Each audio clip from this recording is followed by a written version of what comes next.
नमस्कार मित्रांनो, प्रेमाची गोष्ट मालिकेच्या आजच्या भागात म्हणजेच 19 फेब्रुवारीच्या भागात आपण पाहणार आहोत की आता सागरचे वकील हे सागरच्या घरी आलेले असतात.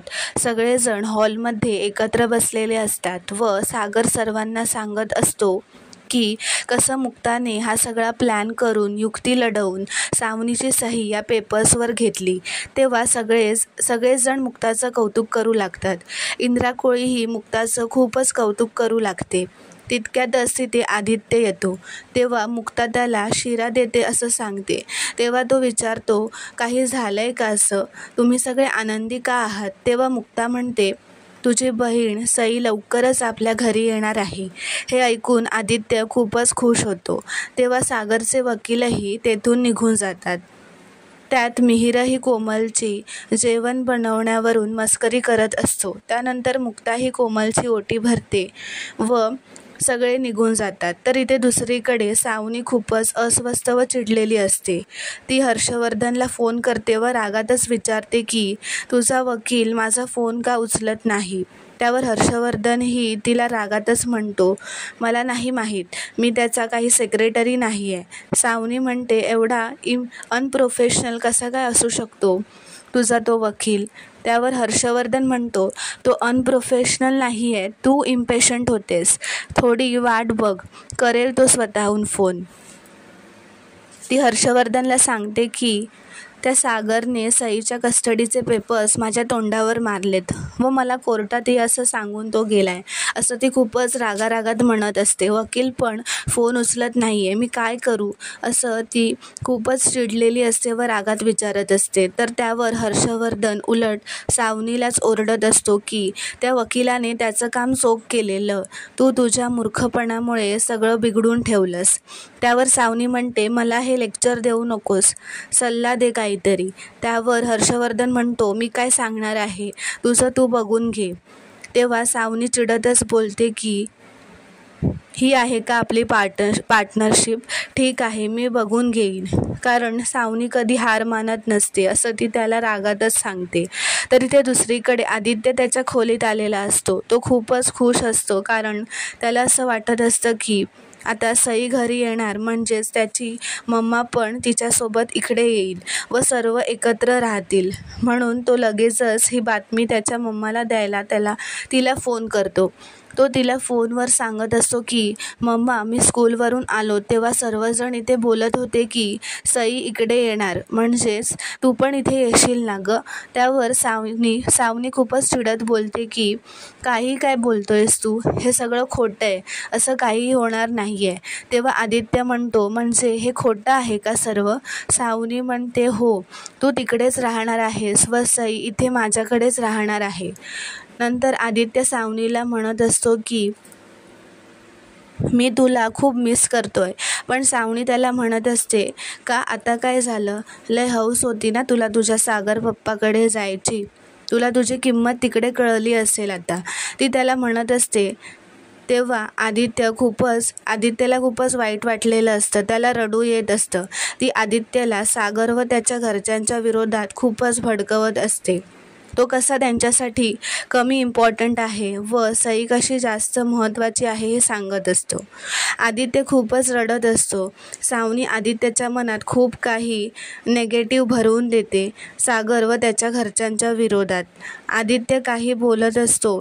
तितक्यातच ती त्याचा काहीच न ऐकता फोन रागातच ठेवून देते. त्यानंतर आदित्य खूपच भावूक झालेला असतो.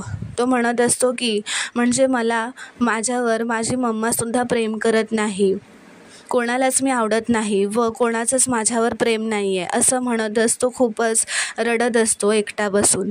तितक्यातच आदित्यच्या खोलीत मुक्ता येते. मुक्ताला कळू नये की आदित्य रडला आहे म्हणून आदित्य म्हणतो की मी बाहेर बसूनच शिरा खातो असं म्हणतो तो मुक्ता आंटीला. तर इथे दुसरीकडे किचनमध्ये इंदिरा कोळी, कोमल हे सर्वजण जेवण करत असतात. इंदिरा कोळी कोमलला जेवण बनवायला शिकवत असते, पण कोमलला काही कळत नसल्यामुळे ते तिची जेवण बनवण्यावरून मस्करी करत असतात. तेव्हाच इंद्रा कोळी ही म्हणत असते की सई उद्या घरी आली ना की सगळे खूपच आनंदी होतील. ती मोठी झाली ना की मी तिला सगळं काही शिकवेन जेवण बनवायला. तेव्हा स्वाती म्हणते, मम्मी तू जरा जास्तच विचार करते आहेस पुढचा. तेव्हा इंदिरा म्हणते, हो, आईच्या कृपेने सई लवकरच घरी येऊ दे, माझ्या जीवाला घोर लागून राहिलाय. तेव्हा कोमलही म्हणते की मुक्ता वहिनीला सईची किती सवय झाली होती ना. तेव्हा स्वाती म्हणते, आमच्या सगळ्यांचीच सवय आहे अगं तिला. इंदिरा म्हणते, मुक्ताने सगळ्या चांगल्या सवयी शिकवल्या होत्या तिला. त्या बेजबाबदार सावनीमुळे कशी राहत असेल माझी पोर. त्यातच कोमलही म्हणते, आधी तिथे राहिला असता तरी चाललं असतं, कारण त्याला सावनीची सवय झाली होती. पण सई तिकडे गेल्यामुळे घर पण शांत झालंय. हे सगळं आदित्यने ऐकलेलं असतं. त्याने या तिघींचं बोलणं ऐकलेलं असल्यामुळे तो आता खूपच दुखावलेला असतो. त्याला खूपच वाईट वाटलेलं असतं. तेव्हा स्वातीही म्हणते, भाईने आधीची कस्टडी मागायलाच नको होती. आधी जे काही होतं ते एकदम बरोबर होतं. हे सगळं ऐकून आदित्यला खूपच वाईट वाटलेलं असतं व तो रडत असतो. त्याच्या डोळ्यातून पाणी येत असतं. तिचं हे सगळं म्हणणं ऐकून ती की आधीशिवाय राहायची आपल्याला सवय झाली होती हे ऐकून आदित्य खूपच रडत असतो.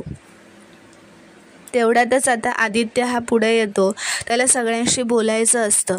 तो स्वाती आत्या असं काहीतरी सांगायला हाक मारतो, पण ती जुई उठली असेल असं म्हणत मी बघून येते असं म्हणत ती निघून जाते. त्यानंतर तो कोमल आत्तू अशी हाक मारतो, पण तिला एक फोन येतो म्हणून ती निघून जाते व त्याचं काही ऐकत नाही. तेव्हा तिथे फक्त इंदिरा असते. ती आधीला विचारते, काय पाहिजे तुला बाळा. तर तो म्हणतो, पाणी पाहिजे आहे. ती म्हणते, जा घे मग फ्रीजमधून. ते ऐकून त्याला वाईट वाटतं, कारण आता कोणीही त्याचे आधीसारखे लाड करत नसतात. तर इथे दुसरीकडे मुक्ता ही आदित्याची खोली आवरत असते, नीटनेटकी लावत असते, कारण ती सई पुन्हा घरी येणार म्हणून खूपच खुश असते. तिला सईची खेळणी बघून सईची आठवण येते व त्यांच्या सगळ्या जुन्या आठवणी आठवू लागतात. तितक्यातच तिथे सागर येतो. तो विचारतो, काय झालं, तुमच्या डोळ्यात पाणी का. त्यावर ती म्हणते, सागर मी किती खुश आहे हे तुम्हाला नाही सांगू शकत. हे आनंदाश्रू आहेत सई घरी येत आहे म्हणून. ती त्याला सांगत असते की कसं ती सईच्या येण्याची तयारी करत असते, तिची रूम व्यवस्थित आवरून ठेवत असते. हे सगळं बघून सागर म्हणतो, मुक्ता आणि तिची सई माऊ यांची एक वेगळीच लव्ह स्टोरी आहे. तर मित्रांनो, पुढील भागात एक जबरदस्त ट्विस्ट आपल्याला पाहायला मिळणार आहे. सावनी व मुक्ताचे फोनवर बोलणे चालू असते. सावनी खूपच रागात मुक्ताला सांगत असते, मी सईला कधीच तुझ्याकडे येऊ देणार नाही. त्यावर मुक्ताही म्हणते, सई पूजेलाही आमच्या घरी येईल व कोर्टाची हिअरिंग झाली की कायमची घरीसुद्धा परत येणार. हे कोणीही बदलू शकत नाही. त्यावर सावनी म्हणते, मीही बघून घेईन की सई कशी तुझ्याकडे येते, कारण मीही सावनी आहे व सावनी कधीही हार मानत नाही. थँक्यू.